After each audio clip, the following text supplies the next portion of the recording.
ये बात ज्यादा पुरानी नहीं है जब 2006 में यूक्रेनियन कैपिटल कीव में एक नौजवान शख्स बहुत कंफ्यूज्ड हालत में पाया गया। उसने ओल्ड फैशन के कपड़े पहन रखे थे और उसकी गर्दन पर एक पुराना कैमरा भी लटका हुआ था। लोग समझ रहे थे कि ये कोई पागल है, लेकिन क्या मालूम था उनको कि वो टाइम ट्रेवल की एक दास्तान का हिस्सा बनने जा रहे हैं। नाजरीन, वो शख्स अपना नाम सर्गी पोनोमारेंको बता रहा था। पुलिस ने जब उससे आईडी मांगी तो वो एक ऐसी कंट्री ने इशू कर रखी थी जो अब मौजूद ही नहीं है। जी हाँ, ये आईडी सोवियत यूनियन के दौर की थी। अब ये बात तो आप सब जानते हैं कि यूक्रेन पहले सोवियत यूनियन का हिस्सा हुआ करता था और जिस दिन ये वाकया पेश आया, सोवियत यूनियन को टूटे 2 दहाइयां गुजर चुकी थी। ऐसा नहीं है कि यूक्रेन पुलिस ने इससे पहले सोवियत यूनियन की कोई आईडी देखी ही नहीं थी, पर यह शख्स दिखने में 20-25 साल का लग रहा था और उस आईडी पर उसकी डेट ऑफ बर्थ 1932 की शो हो रही थी। सिर्फ डेट ऑफ बर्थ ही नहीं बल्कि आईडी पे शो होने वाली पिक्चर भी उसी की थी। ये सारा माजरा पुलिस को हजम नहीं हुआ। 1932 में पैदा होने वाला शख्स 2006 में 74 इयर्स के बाद भी 20-25 साल का कैसे दिख सकता है। उन्होंने सर्गी से पूछा कि आज कौन सी डेट है, तो उसने थोड़ा सोचने के बाद जवाब दिया 23 अप्रैल 1958। ये वो पॉइंट था जब पुलिस को लगा कि ये शख्स पक्का कोई पागल है। वो उसको मेंटल हॉस्पिटल ले गए जहां डॉक्टर पाब्लो कट्रिकोव ने उसकी मेंटल हेल्थ का जायजा लिया। सर्गी को भी कुछ समझ नहीं आ रहा था कि उसके साथ क्या हो रहा है। डॉक्टर ने पूछा कि क्या उसको याद है कि वो 1958 से सीधा 2006 में कैसे आया। उसने बताया कि मैं दिन के टाइम पर सिटी वॉक पे अच्छे फोटोग्राफ्स लेने के लिए निकला था। तभी मैंने आसमान पर एक अजीब चीज को उड़ते हुए देखा। डॉक्टर ने पूछा कि वो चीज कैसी दिखती थी, तो उसने बताया कि मैं एक्सप्लेन नहीं कर पा रहा, पर मैंने अपने कैमरा में उसकी फोटो खींची थी। ये बोलते हुए उसने अपना कैमरा आगे कर दिया। ये सुनकर डॉक्टर बहुत हैरान हुए, लेकिन उनकी हैरानी मजीद बढ़ गई जब उन्होंने कैमरा को देखा जो कि एक बहुत पुराना याशिमा फ्लेक्स कैमरा था। इस कैमरा की कंडीशन देखकर ऐसा नहीं लग रहा था कि ये कोई पुराना कैमरा है। मसला इस कैमरे में से फोटो निकालने का था, क्योंकि इसमें जो रोल डलता था उसको 1970s में ही डिसकंटिन्यू कर दिया गया था। एडम पॉइजनर नामी एक एक्सपर्ट को बुलवाया गया जिसने कैमरा रोल पे लिखी डेट देखी तो मालूम पड़ा कि ये 1956 में मैन्युफैक्चर किया गया था। उसने फोटोग्राफ्स डेवलप किए और तभी चीजें और ज्यादा कंफ्यूज होती गई। फोटोग्राफ्स में कीव सिटी की बहुत पुरानी पिक्चर्स थी। गाड़ियां, बिल्डिंग्स और स्ट्रीट साइंस सब कुछ 50s के दौर का था। हत्ता कि इसमें कुछ ऐसी बिल्डिंग्स भी थीं जिनको बाद में गिरा दिया गया था और उन्हीं बिल्डिंग्स के सामने सर्गी और उसकी गर्लफ्रेंड की कुछ पिक्चर्स भी थी। ये वही सर्गी था जो 48 इयर्स पुरानी तस्वीरों में जैसा दिखता था उसी हालत में, उसी कपड़ों में डॉक्टर के सामने बैठा था। और रोल की सबसे आखिरी फोटो में, जैसा कि सर्गी ने बताया था, एक अनआइडेंटिफाइड फ्लाइंग ऑब्जेक्ट दिख रहा था। ये सारा माजरा देखकर डॉक्टर के लिए यकीन करना काफी मुश्किल था। इस वक्त तक डॉक्टर के पास इस बात पर यकीन करने के सिवा और कोई ऑप्शन नहीं था कि ये शख्स 1958 से 2006 में टाइम ट्रेवल करके आया है। अभी डॉक्टर इसी कश्मकश में थे कि वो शख्स रूम से बाहर निकला, दरवाजा बंद किया और फिर वापस कभी नहीं लौटा। सर्गी पोनोमारेंको बिना किसी सबूत के गायब हो चुका था। उसने अगर अपने पीछे कुछ छोड़ा तो वो था ये कैमरा, कुछ फोटोग्राफ्स और अपनी अजीबो गरीब कहानी। ऐसी कहानी जिसको जितना ज्यादा समझने की कोशिश की जाए वो उतना ही ज्यादा उलझती जा रही थी। जब पुलिस ने केस को इन्वेस्टिगेट किया तो मालूम पड़ा कि 1960 में वाकई एक सर्गी पोनोमारेंको नामी शख्स कीव से गायब हुआ था। फोटोग्राफ्स में जो लड़की उसके साथ थी उसको भी ट्रैक किया गया, जो अब एक 70 साल की औरत है। उसने पुलिस को बताया कि 1958 में सर्गी वाकई में गायब हुआ था, लेकिन कुछ ही दिनों में वापस भी आ गया। ये उतने टाइम के लिए ही गायब हुआ था जितने टाइम के लिए ये 2006 में नमूदार हुआ। लेकिन उस खातून के मुताबिक वो 1960s में दोबारा गायब हुआ और उसके बाद आज तक वापस नहीं लौटा। पर कहानी में एक ट्विस्ट और भी है। सालों बाद उसको सर्गी की एक फोटो रिसीव हुई जिसमें नोट लिखा था 2050। इस फोटो में सर्गी की एज ज्यादा है और बैकग्राउंड में कीव सिटी नजर आ रही है। फर्क सिर्फ इतना है कि कीव सिटी स्काई स्क्रैपर से भरी हुई है। उसने नोट में ये भी लिखा था कि वो जल्द ही वापस आएगा, लेकिन किसी वजह से ऐसा नहीं हो सका। सर्गी पोनोमारेंको की ये इंटरेस्टिंग स्टोरी एक यूक्रेनियन टीवी शो पे दिखाई गई थी और देखते ही देखते ये इंटरनेट पर वायरल हो गई। पर सवाल ये है कि क्या ये स्टोरी वाकई सच है? इस पर आने से पहले हम ये जानते हैं कि टाइम ट्रेवल क्या वाकई पॉसिबल भी है कि नहीं। इसमें कोई शक नहीं कि हम सब एक तरह से टाइम ट्रेवल ही कर रहे हैं। फ्यूचर में टाइम ट्रेवल, हमारा कहीं भी बिताया हुआ 1 घंटा इस बात को जाहिर करता है कि हम एक घंटा करके फ्यूचर की तरफ जा रहे हैं। लेकिन अगर कोई किसी भी तरीके से अपना 1 घंटा सिर्फ आधे घंटे में बिता ले तो वो दूसरों के मुकाबले में आधा घंटा फ्यूचर में चला जाएगा।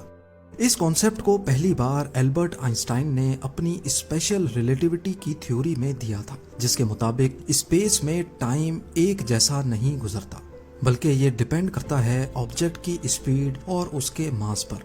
जिस तरह ऑक्सीजन का लेवल अलग अलग एल्टीट्यूड पे चेंज होता रहता है, इसी तरह स्पेस में टाइम भी ऑब्जेक्ट की स्पीड और मास पर डिपेंड करता है। हम अर्थ पर रहते हैं तो हमारा टाइम अर्थ के मास और इसकी स्पीड पर डिपेंड करता है, लेकिन अगर हम जुपिटर पे चले जाएं जिसका मास काफी ज्यादा है तो वहाँ टाइम स्लो गुजरेगा। थ्योरी के मुताबिक जितनी ज्यादा स्पीड होगी उतना ही स्लो टाइम गुजरेगा। तो अगर हम किसी ऐसी स्पेसशिप में बैठे जो स्पीड ऑफ लाइट की तेजी से यूनिवर्स में 5 साल तक चलती रहे और फिर वापस अर्थ पर आए तो हमारी घड़ी के हिसाब से सिर्फ 5 साल गुजरे होंगे, लेकिन अर्थ पर 36 साल गुजर चुके होंगे। दोनों घड़ियों में जो टाइम का डिफरेंस नोट किया जाएगा उसको टाइम डायलेशन कहा जाता है। आइंस्टाइन की इस थ्योरी को प्रूव करने के लिए 1971 में हेफल कीटिंग एक्सपेरिमेंट भी किया गया था। इसमें टोटल 12 एटॉमिक क्लॉक्स को एक ही टाइम पे सेट किया गया। 4 क्लॉक्स को प्लेन में लोड करके ईस्ट की तरफ भेजा गया, 4 को वेस्ट की तरफ और आखिरी 4 को अर्थ पर ही छोड़ा गया था। जब दोनों जहाज पूरे अर्थ का गोल चक्कर लगाकर वापस आए तो उनकी क्लॉक्स में काफी डिफरेंस देखा गया। जो जहाज ईस्ट की तरफ गए थे उनकी क्लॉक्स जमीन पे मौजूद क्लॉक्स के मुकाबले में 59 नैनो सेकेंड्स स्लो हो चुकी थी, यानी उनके लिए टाइम स्लो गुजरा था, आहिस्ता गुजरा था। और जो जहाज वेस्ट की तरफ गया था उसकी क्लॉक्स 273 नैनो सेकेंड्स आगे हो गई थी। ईस्ट और वेस्ट का डिफरेंस इस वजह से आया क्योंकि हमारा अर्थ एंटी क्लॉकवाइज डायरेक्शन में रोटेट कर रहा है। फ्यूचर टाइम ट्रेवल का दूसरा तरीका है ग्रेविटी। आइंस्टाइन की जनरल रिलेटिविटी के मुताबिक जितनी ज्यादा ग्रेविटी होगी टाइम उतना ही आहिस्ता गुजरेगा। इस थ्योरी को भी एक एक्सपेरिमेंट की मदद से 2010 में प्रूव किया गया। एक एटॉमिक क्लॉक को शेल्फ पे सबसे नीचे रखा गया और दूसरी को 33 सेंटीमीटर ऊपर वाले शेल्फ पर। जो क्लॉक जमीन से करीब थी उस पर ज्यादा ग्रेविटी थी, इसी वजह से वो ऊपर वाली क्लॉक के हिसाब से स्लो चल रही थी।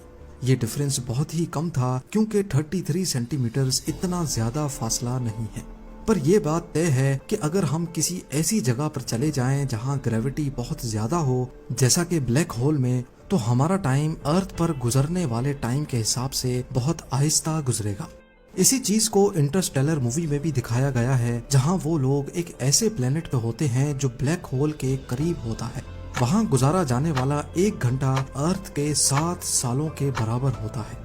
स्पीड और ग्रेविटी की वजह से टाइम का चेंज होना इतना कॉमन है कि जीपीएस सैटेलाइट जिनमें दुनिया की सबसे एक्यूरेट क्लॉक्स इंस्टॉल होती हैं, उनको भी अर्थ के टाइम के हिसाब से बार बार मैच करना पड़ता है, क्योंकि ये सैटेलाइट्स हर वक्त 11,300 किलोमीटर पर आवर की स्पीड से अर्थ को ऑर्बिट कर रही हैं। इसी वजह से इनकी क्लॉक्स पीछे हो जाती हैं। अगर इनका टाइम बार बार सेट ना किया जाए तो हमारे फोन्स हमें हमारी एग्जैक्ट लोकेशन ही ना बता सकें। ये तो हमने डिस्कस किया फ्यूचर में टाइम ट्रेवल करने को। ये थ्योरेटिकली तो पॉसिबल है, पर साइंस के मुताबिक इसका प्रैक्टिकल करना इम्पॉसिबल है, क्योंकि ऐसा स्पेसक्राफ्ट जो लाइट की स्पीड से चल सके ये फिल वक्त हमारे लिए बनाना नामुमकिन है। ग्रेविटी के जरिए टाइम ट्रेवल करने के लिए भी हमें करीबी ब्लैक होल के पास जाना होगा, जो कि ऑलमोस्ट 1560 लाइट ईयर्स दूर है। हो सकता है आने वाले वक्त में इंसान ऐसी कोई चीज बना सके और टाइम ट्रेवल की मिस्ट्री को सॉल्व किया जा सके। पर सर्गी पोनोमारेंको की कहानी में कितनी सच्चाई है? असल में ये स्टोरी 2012 में एक यूक्रेन के टीवी शो में ब्रॉडकास्ट की गई थी जिसका नाम था एलियंस। इस रियलिटी प्रोग्राम के 3rd एपिसोड टाइम ट्रेवलर में ये कहानी दिखाई गई थी।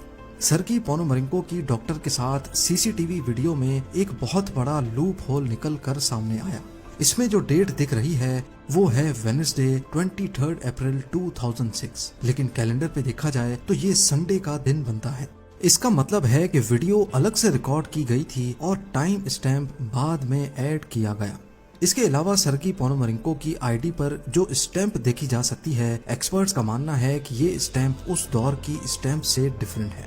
और आखिर में कीव सिटी की 2050 की फोटो, जिसमें पीछे बिल्डिंग्स तो बहुत सारी दिख रही हैं, लेकिन अगर गौर से देखा जाए तो इसमें काफी बिल्डिंग्स एक जैसी हैं, जिसका मतलब है कि ये इमेज फोटोशॉप किया हुआ है।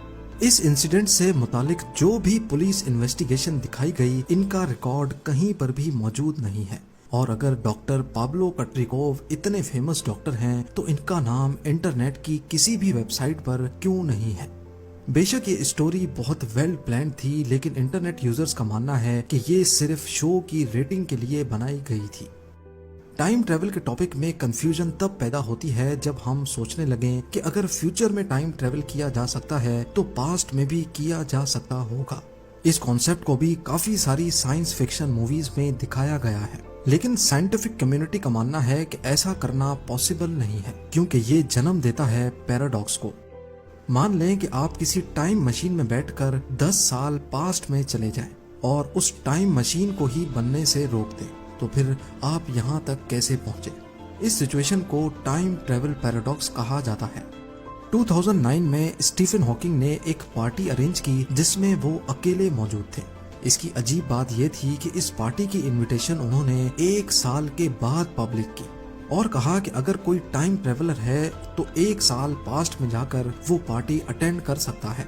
ये उनकी तरफ से समझाने का एक तरीका था कि पास्ट में टाइम ट्रेवल करना पॉसिबल नहीं है। उम्मीद है जेम टीवी की इस